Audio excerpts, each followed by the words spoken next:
ce chiffre dédié pour la réussite de Yael Joël Bat Nina Fernand, la question de Netanel. On dit que tous les jours on doit faire tchouva, mais comment on sait si notre tchouva elle est vraiment acceptée aux yeux d'Hachem? Comment savoir si notre tchouva est vraiment accepté aux yeux d'Hachem? D'abord, celui qui fait tchouva, elle va vite. Dans la tchouva, donc, il y a 3 étapes. Reconnaître avoir péché, dire à Dieu, j'ai péché, j'ai fait ça et ça et ça. Ensuite, regretter, il faut vraiment regretter. Regretter, parce que tu penses, comment je peux faire une chose pareille? Et après, 3e étape, qui est la plus dure de toutes, prendre sur soi de plus jamais refaire. Si quelqu'un prend une décision pareille et il tient, normalement la tchouva elle est bonne. Normalement. Ça veut dire quoi normalement? Ça veut dire que ce n'est pas noir ou blanc, il faut expliquer. Il y a différents niveaux. C'est écrit par exemple que quelqu'un qui étudie la Torah, pas les Shem Shamaim, étudie la Torah maintenant pour qu'on l'appelle sage, pour chacham, pour montrer aux copains qu'il sait bien, pour je sais pas moi, qu'est-ce que j'en sais, pour toutes sortes de raisons, hein, que vous n'avez pas encore à votre niveau Baruch Hashem, mais que vous aurez bientôt. Parce que c'est inévitable. Quand tu es nul, tu n'as pas de concurrence. Mais quand tu vas un peu mieux, alors tu commences déjà un peu plus, etc. D'accord? Ça suffit bien que tu n'étudies pas du tout pour Hachem, rien que pour ton kavod, pour de l'argent, pour ton honneur, etc. Ça suffit déjà de te sortir de l'enfer. Ok, tu sors de l'enfer, tu rentres au paradis. Mais dans le paradis, il y a des niveaux. Il y a le paradis d'en bas, le paradis d'en haut. Et après, il y a des niveaux, des niveaux, des niveaux, des niveaux. Tu commences Rabbi Shimon Bar Yochai et Rabbeinu Hari, ils ne sont pas au niveau où tu es toi et moi. D'accord? On veut monter. On veut monter. Alors là, c'est en fonction de la qualité de nos mitzvot. Quelqu'un a fait des péchés, il a fait tchouva minimale, comme j'ai dit. Même tchouva beaucoup moins que cela. Quelqu'un n'a pas fait tchouva du tout, comme j'ai dit. D'accord? Il a fait beaucoup moins. Il a dit j'ai péché, pas plus.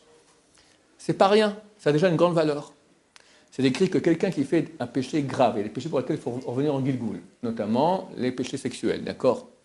Mais au milieu qu'il est en pleine action du péché, déjà il regrette. Il dit je suis un crétin fini, je ne peux pas me retenir, mais ça arrive comme ça, d'accord? Des gens ils font un péché, je suis un idiot, il se rapproche du péché, je vais faire une bêtise, je suis vraiment un crétin fini, il continue, mais qu'est-ce qui m'arrive? Retiens-toi, espèce de corneau!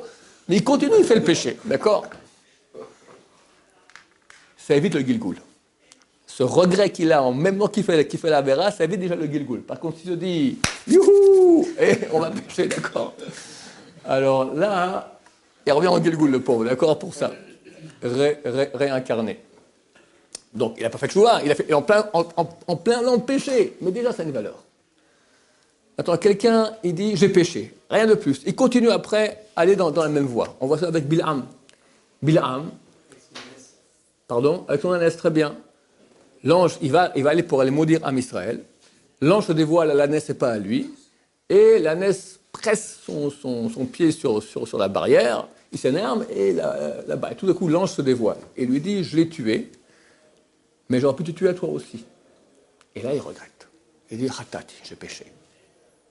Il comprend qu'il a fait quelque chose de mal. Qu'est-ce qu'il fait? Il achète, ici au commerçant du coin, une nouvelle ânesse. Et il continue sur la même voie pour aller maudire Am Israël. Tu as dit que tu as péché, qu'est-ce que tu fais? Déjà, ça a évité la mort. S'il n'avait pas dit j'ai péché, l'ange l'aurait tué sur place. Donc on voit que même une tchouva minimale, elle aide. Les habitants de Ninive, le prophète Jonas va les voir, 120 000 habitants, à l'époque c'est une très très grande ville, et il leur dit, dans 40 jours, Dieu détruit la ville. Et ils font tchouva. C'était des voleurs. C'est écrit qu'ils ont rendu ce qu'ils avaient dans leurs mains. Chazal dit, ce qu'ils avaient dans la main, dans la poche, ils ont rendu. Ce qu'ils avaient dans la maison, le coffre-fort, ils ont laissé plein. D'accord? Le type, ah ouais, t'as raison, tiens, je te rends. D'accord? Mais t'as 100 000 $ dans le coffre, t'as pas rendu ça. Ça a évité que Dieu détruise Ninive. C'est pour ça que Yona ne voulait pas aller, pour pas que ça fasse après un kitroug, une accusation sur le peuple d'Israël, regarde comme eux, ils font tchouva et vous pas. C'est pour ça qu'il n'a pas voulu aller là-bas, il était avalé par la baleine, etc. Donc on voit qu'une tchouva minimale, c'est pas grand-chose, mais déjà ça aide. Quand je dis qu'il fallait ces 3 étapes-là, c'est tchouva totale. Bon, totale, tu n'as plus de péché. Très bien. Maintenant, la tchouva aussi, en soi, c'est une mitzvah. C'est une mitzvah de faire tchouva, d'accord? Là, il y a des qualités différentes. Quand tu veux maintenant monter au Lamaba, il y a une tchouva plus grande, toujours plus grande. C'est quand quelqu'un, il regrette encore plus. Et il se sent kiffer encore plus, et s'éloigne encore plus du péché qu'il avait fait. Tout ça, ce sont des valeurs de tchouva qui font qu'il pourra monter de monde en monde dans Lamaba. Donc, quand on pose des questions maintenant, comment ça, cette tchouva est acceptée? Si vous voulez que ce soit vraiment totalement effacé le péché, il faut ces 3 étapes-là. Si c'est une tchouva qui est par amour, alors ça suffit. Si c'est une tchouva qui est par crainte, pour le péché grave, il faut aussi de la souffrance ou beaucoup d'études de Torah. Combien, personne ne sait. Tout dépend de quel neshama tu as. Une grande neshama, chaque petite tâche a beaucoup plus d'impact qu'une petite neshama. Donc on demandera d'elle beaucoup plus de sanctification. En tout cas, en général, on a envie de savoir où on est par rapport à Hachem. Je suis au-dessous de la barre ou au-dessus de la barre. Je suis un tzaddik, je suis un rachat, je suis un moyen, qui, quoi, comment, chacun aimerait savoir. Bon, Hachem, Dieu ne nous le dit pas du tout. Ça sert à rien. C'est une curiosité mal placée. Parce que, dans tous les cas, si on te dit que tu es bien, ah bon, bah ça va. Si on dit que tu es mal, alors c'est terrible, je suis fichu. Et tu rentres dans la déprime. Donc Hachem nous laisse dans l'inconnu.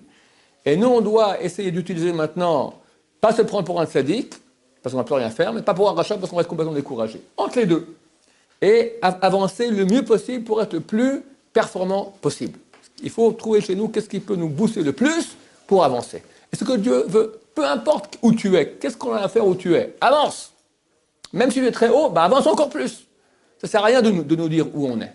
Donc on ne sait pas à quel point notre tchouva est acceptée.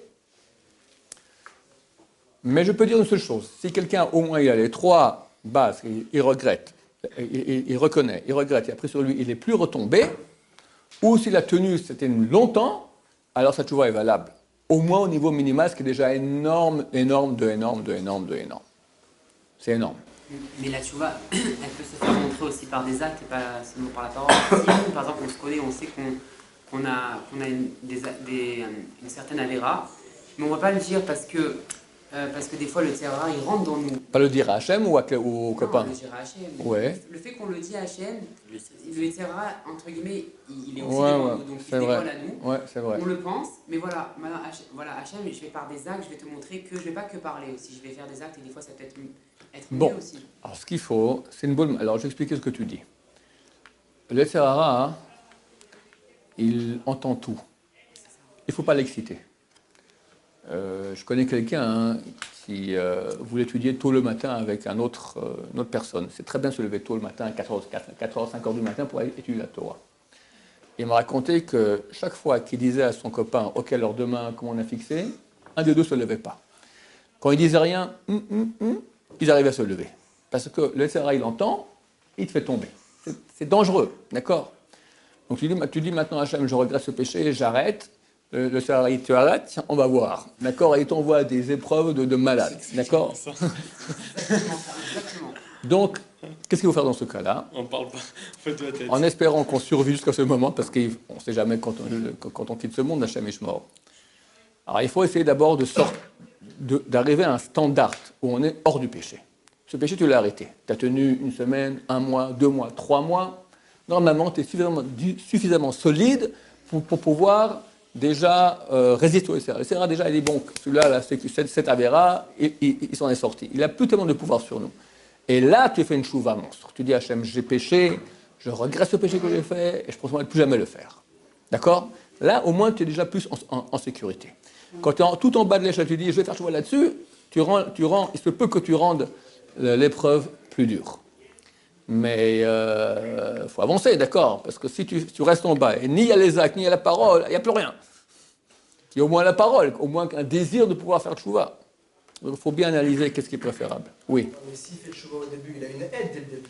Alors oui. s'il ne fait pas de chouva, il n'aura pas l'aide avant de... Non, lui il dit qu'il fait de chouva par les actes. Il décide, sans rien dire à personne, sans rien dire à Hachem, moi ça j'arrête et je commence maintenant à changer.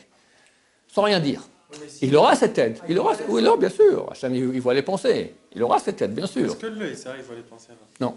Ah, donc on peut faire chouva en pensée? Non. Que Hachem, le SRA ne voit pas les pensées. Il a les mauvaises pensées, mais il ne voit pas les pensées. Non. Hachem voit les pensées, pas le SRA. Hein? Pardon? Il est dans le cœur, etc. D'accord, mais il ne voit pas tes pensées, il ne voit pas tout ce qui se passe dans la tête. Tes hirurim, tes pensées de regret, de tchouva, il ne les voit pas. Pourtant, on dit que c'est lui parfois qui nous donne ses pensées. On croit que c'est nous qui pensons, mais c'est lui qui nous fait penser. Truc de tchouva? Non, par exemple, on croit que c'est nous qu'on a pensé. Oui, les pensées du SRA, c'est le SRA qui les envoie.